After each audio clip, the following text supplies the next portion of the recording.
제야의 실전 고수를 모셨다. 그걸 줘서라도 임대료를 높인다. 그거 잘못하면 사기가 될 수 있죠.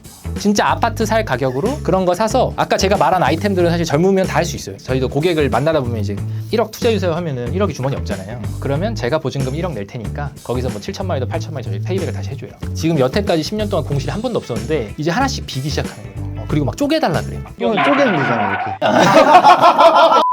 안녕하세요, 황금돼지입니다. 안녕하십니까, 임장모신입니다. 자, 황금돼지 TV에서 원래 인터뷰 컨텐츠를 예전에 했었는데 그때 인플루언서 분들 많이 모시고 했는데 뭐 소용없더라고. 아무튼 그래서 다시 뭔가 이제 인터뷰 채널을 제가 개편을 해서 하려고 하는데 이렇게 유명한 사람을 모시기보다는 찐 고수들이 있어. 정말 그 실력 있는데 마케팅을 하지 않아가지고 이름이 없는 분들. 사실은 이 조회수가 잘 나올지 안 나올지가 사실 의문이긴 해요. 왜냐면은 제가 또 책을 써봤잖아. 좋은 말을 해주세요, 그래도. 책을 써봤는데 무슨 내용을 책을 쓰는지보다 누가 쓰는지가 더 중요한 거야. 그러니까 똑같은 내용을 써도 뭐 예를 들면 윤석열 대통령이 썼다. 그럼 이제 많이 팔릴 거를 그냥 지나가는 사람이 썼다라고 하면은 뭐야 저건 이럴 거라는 거죠. 그럼에도 불구하고 저는 마케팅이 중요하긴 하나 그런 정말 본질과 찐 노하우와 인사이트 이런 거 있잖아요. 저는 그런 거를 좀 많이 되게 좋아하는 편이에요. 고수를 모셨다. 제야의 실전 고수를 모셨다. 그 첫 번째 게스트가 된 우리 김동찬님을 소개해드립니다. 어서 오십시오. 어서 오십시오. 네. 자기소개 좀 해주시죠. 일단 안 유명한 사람이라는 거 소개를 먼저 해주셔가지고 황금돼지 TV보다 구독자가 적다? 그럼 안 유명한 거야. 그쵸. 저는 오히려 그래서 초대해 주셨을 때 내가 여기 채널에 나간다고? 그냥 내가 안 유명하지만 이 채널이 유명하니까 묻혀갈 수 있겠구나. 내가 무슨 말을 해도 좀 있어 보이겠구나. 이제 그런 기대감을 갖고 일단 편하게 왔고요. 이제 저는 시장에서 보여지는 걸로는 충무로에서 중개법인을 운영을 하고 있고요. 그리고 이제 내부에서는 저희가 중개사들이 인큐베이팅을 하는 사업을 하고 있어요. 프랜차이즈로 생각하시면 되는데 이제 부동산 프랜차이즈를 하고 있고 거기에 본부의 중개 본부장도 같이 맡고 있습니다. 그래서 공인중개사 겸 중개본부 본부장을 하고 있다. 우리가 부동산 만나면 어떤 에어리어들이 있잖아요. 아니면 뭐 중개하시는 주요 대상물들도 있고 종목들이 있죠. 주종목들이. 저희는 프랜차이즈인데 전국에 뭐 100여 개가 있고 그리고 다루는 물건도 저희는 일반적으로 그냥 다 한다. 토지부터 뭐 원투룸까지 다 하고. 그러니까 달리 얘기하면 전문성이 없다 이렇게 돼. 그게 다 하는 게 전문성이다. 사실 중개사가 시장에서 부동산 전문가라는 느낌보다는 업자 같은 느낌이 좀 강하잖아요. 판매하는 사람 정도? 뭐 중개법인 쪽에서는 좀 아닐 수도 있죠. 뭐 건물도 좋고 되게 전문성을 가지고 있지만 이제 동네에 계신 중개사님들 만나보면 뭐 옷도 좀 편하게 입고 계시고 물론 지역에선 잘하고 계지만 이제 부동산에 대한 어떤 찐고수 느낌보단 그 지역에 대한 어떤 히스토리를 잘 알고 있는 그러니까 로컬 부동산이죠. 로컬 느낌이. 근데 저희가 생각하는 이 프랜차이즈 부동산의 모토는 진짜 중개 전문가로서 그 지역의 어떤 부동산 관련된 문제를 정말 종합적으로 해결하고 디벨로퍼적인 게 더 강하죠. 이 지역을 더 좋은 곳으로 만드는 이제 그런 역할을 하는 거고 뭐 그런 건데 난 상가만 해 이럴 순 없잖아요. 그런 게 지금 충무로점에서 인큐베이팅도 하고. 그러면 그 충무로점이 본사인가요? 직영점이죠. 직영점. 원래 저희가 프랜차이즈 사업은 했지만 실질적인 직영 사업은 안 했어요. 근데 이제 가맹 사업을 하려면 네가 하나는 해보고 그리고 해야 이제 가입하시는 분들이 안전하게 하는 거잖아요. 그냥 말로만 뭐 이런 게 아니라 가맹을 하기 위해 본점을 꾸역꾸역 하고 있다. 약간 그렇게 느낌. 뭐 프랜차이즈를 밥집을 고르는데 맛이 없거나 장사가 안 되면 이게 가맹점 확보가 안 되잖아요. 그래서 당연히 저는 자격증을 따고 개업을 하려고 할 때 나도 한번 혼자 해보고 싶은 마음을 갖고 있었는데 그때 이제 하나 오픈해서 해봐라라고 해서 이제 충무로에 한 거고 지금 잘하죠. 그래도 종합 비타민이긴 한데 비타민 C야 뭐 E야 뭐 이런 게 D야 이런 게 있죠. 그 중에서도 난 그런 것도 없는데 하면은 최근 1, 2년 동안 중개가 많이 했던 그런 거. 사실 이제 지금까지는 우리 회사를 내가 좀 얘기한 거고 이제 저 같은 경우도 뭐 안 유명하다고 하지만 저도 한 10년 전에는 뭐 텔레비도 많이 나오고 그랬어요.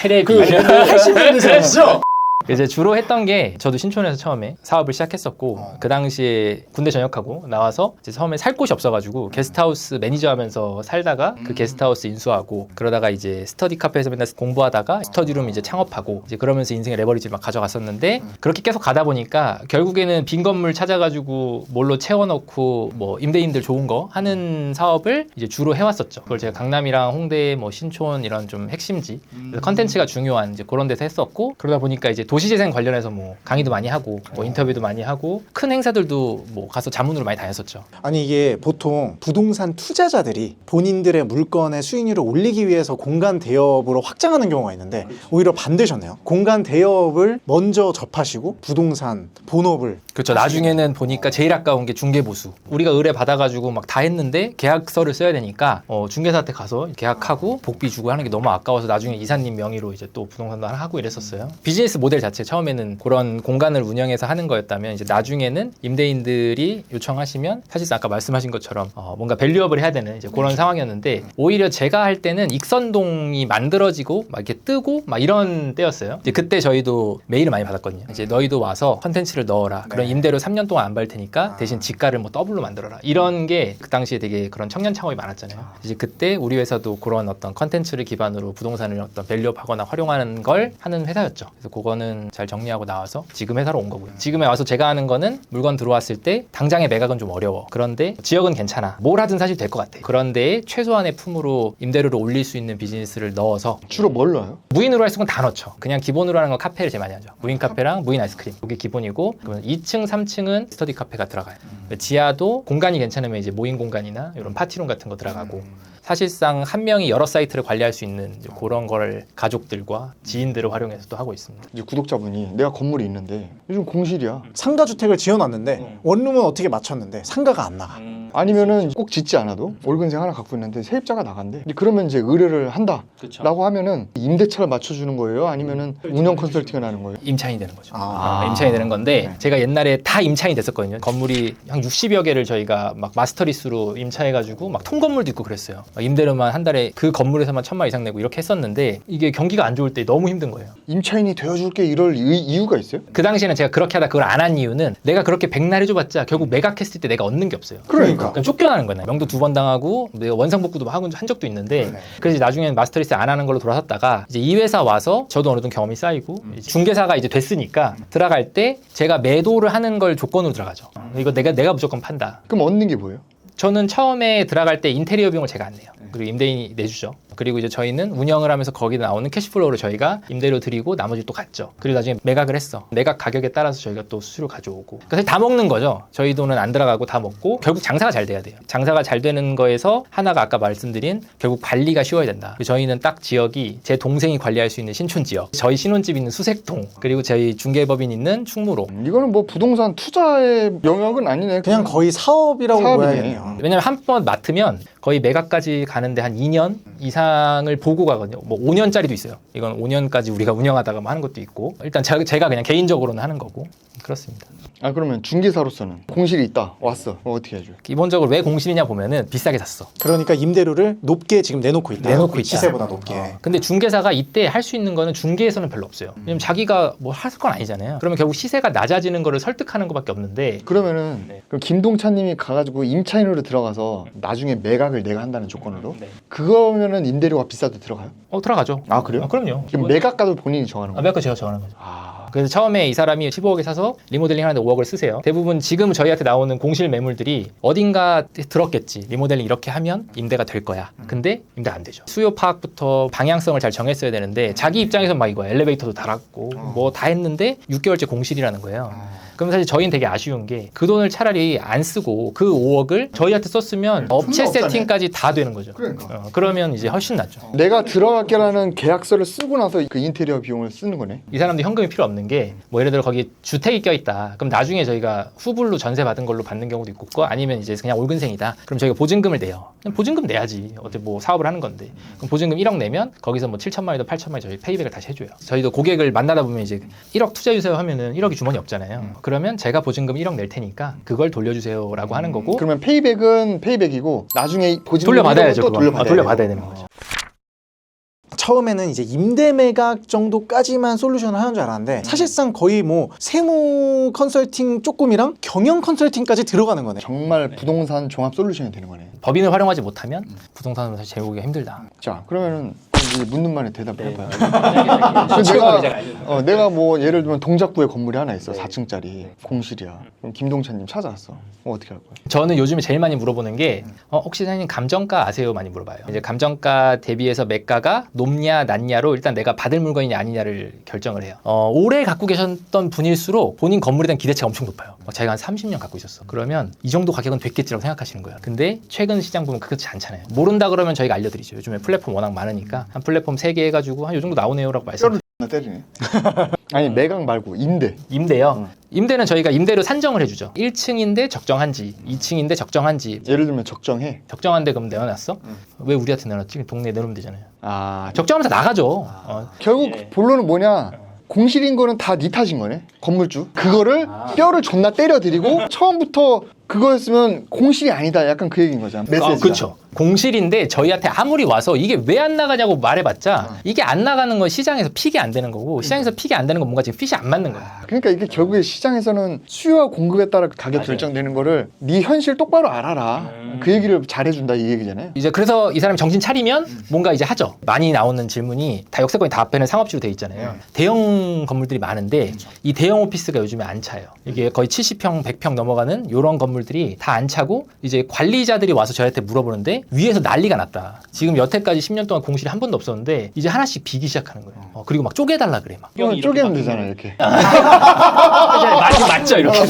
그래서 이제 막 상담을 하면서 저희가 이제 설명드리죠. 저희가 1년 동안 봐도 100평 이상 되는 사무실을 찾는 임차인은 없었다. 다 오시면 뭐 40평, 30평. 그것도 100평에서 작게 옮겨가시는 분들이 찾는 거. 그러면 내가 지금 100평을 새로 개발할 필요는 없잖아요, 당장. 그럼 이제 그런 수요 파악이 돼야 되는데 부동산은 사실 그게 느리잖아요. 이게 이미 내가 뭔가를 만들어 놓으면 그때는 이미 상황이 달라질 수도 있고. 그래서 이제 임차인 분들은 자기 돈 들어가지고 해야 되는 사람들이니까 예민하고 이 사람들이 픽을 안 해준다는 건 분명히 원인이 있다는 거고 임대인들이 뭐 자기 지역이 좋다고 해서 이거를 그냥 기다리면 빠지겠지라고 생각하시면 진짜 영원히 안 빠질 수도 있습니다. 그러니까 꼭 가격적인 이슈뿐만 아니라 그런 되게 상품성의 복합적이네요. 문제 상품성의 그런 것까지 판단을 해주시고 그렇게 했을 때 이제 만약에 그러면 본인이 뭐라도 해보고 싶다라는 의향이 있으면 추가적인 좀 컨설팅을 해주시는.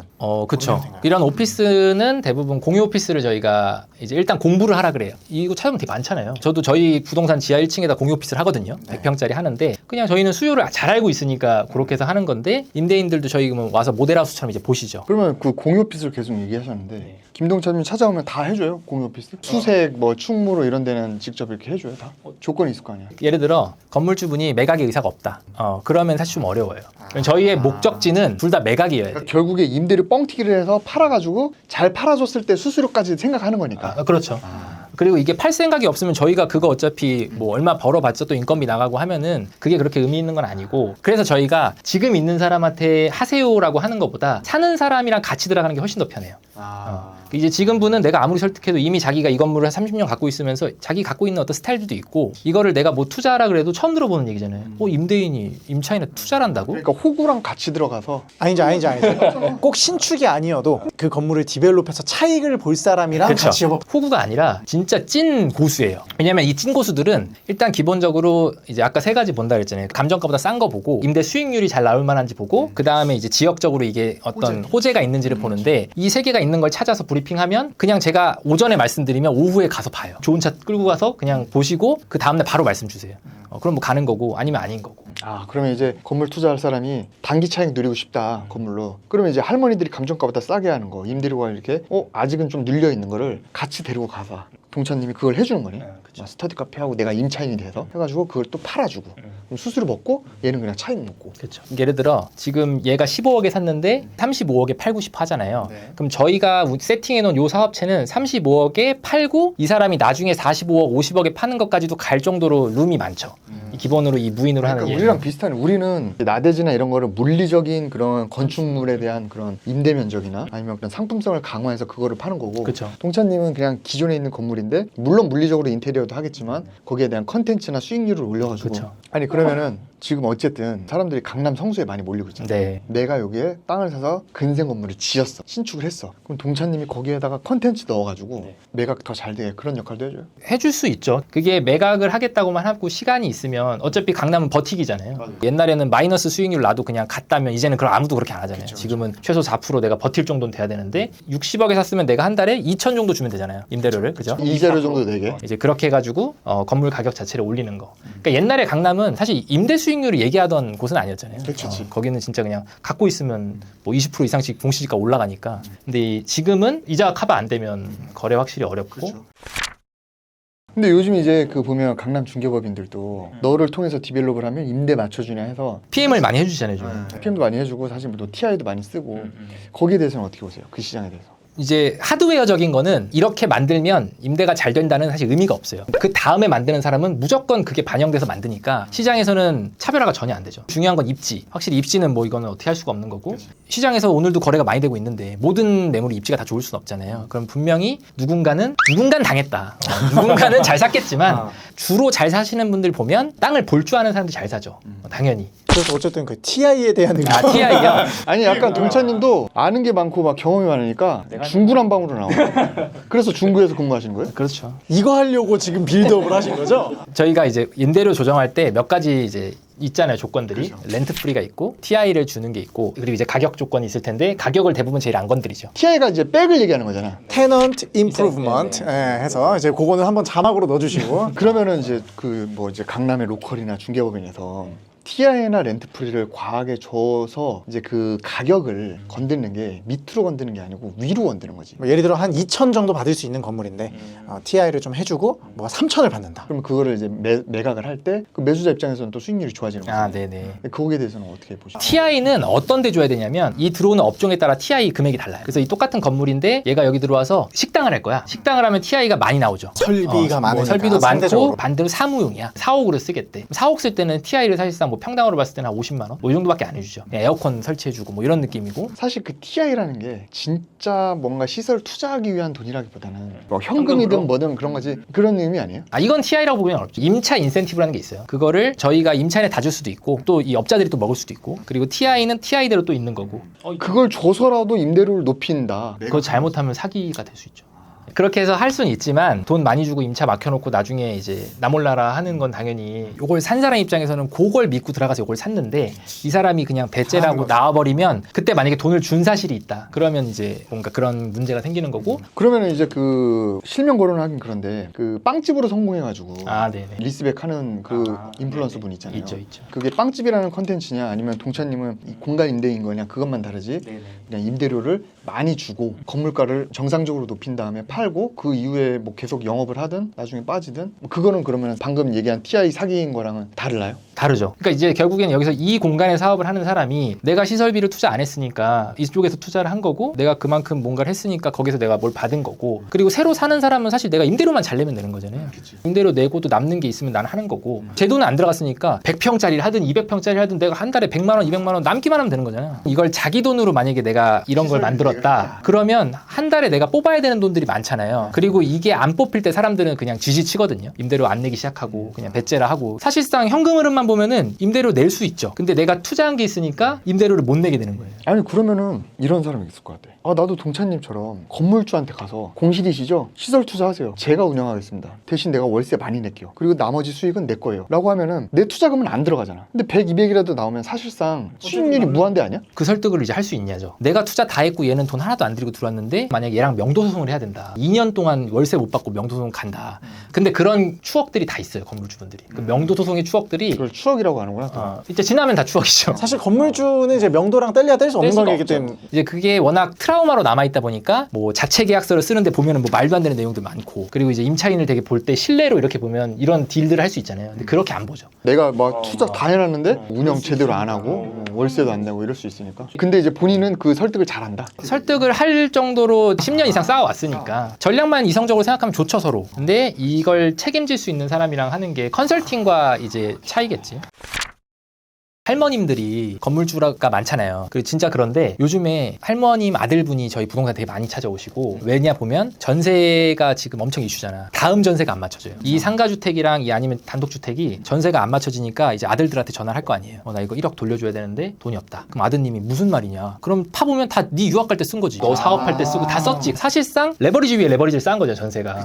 근데 1, 2억이 없죠. 진짜 없죠. 이 사람들이 자산가가 아니잖아요. 땅을 깔고 오래 앉아있다 보니까 부자가 됐는데 이제 현금을 만들어서 줘야 되니까 요즘에 단독 다가구가 엄청 거래가 많거든요. 그래서 요즘에 젊은 분들이 진짜 아파트 살 가격으로 그런 거 사서 아까 제가 말한 아이템들은 사실 젊으면 다 할 수 있어요. 쉐어하우스나 뭐 게스트하우스나 다 할 수 있고 그러면 이게 1주택을 선택할 때 이제 와이프만 설득 잘하고 이제 아기가 없다면 되게 좋은 선택지가 될 수 있다. 정리하면 전세금을 못 빼줘서 할머니들이 난리 나서 아들들한테 얘기를 하고 아들들은 이미 유학 가서 돈을 다 썼으니까 상담으로 오는데 그러면 거기에 대한 솔루션으로 그냥 싸게 팔아라. 그 싸게 팔리는 거를 이제 젊은 세대들이 사는 것도 기회다. 그쵸. 정리를 딱 깔끔하게 깔끔합니다. 마지막으로 우리 황금돼지 TV 구독자분들한테 네. 뼈 한번 때려주세요. 임대가 걱정이어서 건물주가 못 되시는 분들한테 한마디. 아까 제가 말씀드린 것처럼 부동산에 투자하는 것 자체를 두려워할 필요는 확실히 없는 것 같아요. 그만큼의 정보가 이미 다 나와 있고 그런 좋은 정보를 가지고 좋은 의사결정만 하면 되는데 너무 이 취득하는 것만 집중해가지고 전략을 짜다 보면 묶여버릴 수가 있다.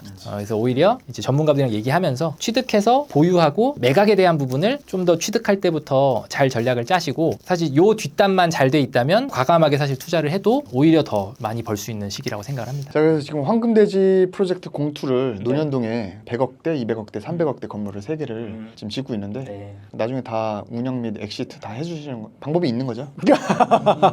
네, 있죠. 카메라 끄고 얘기해요. 그다음에 이제 동차님도 이제 유튜브를 하고 계시잖아요. 네, 이제 작년 말에 만들어가지고 운영하는데 이제 전 두 가지를 운영하고 있고 하나는 이제 일반 부동산 투자자들 방금 제가 얘기했던 이제 그런 공실에 대한 문제라던가 뭔가 수익률이 낮아가지고 고민이었던 그런 것들을 이제 해결하는 하나는 이제 제가 중개맨이라는 채널을 운영하고 있어요. 중개사들 뭐 어려움, 고민 이런 것들 해결해드리는 것도 따로 운영하고 있으니까 구독해주시면 제가 잘 모시도록 하겠습니다. 10,000명 누른 거 아니에요? 우리 것도 지금 조회수 안 나와요. 아무튼 저희는 다음에 더 좋은 영상으로 찾아뵙도록 하겠습니다. 감사합니다. 감사합니다.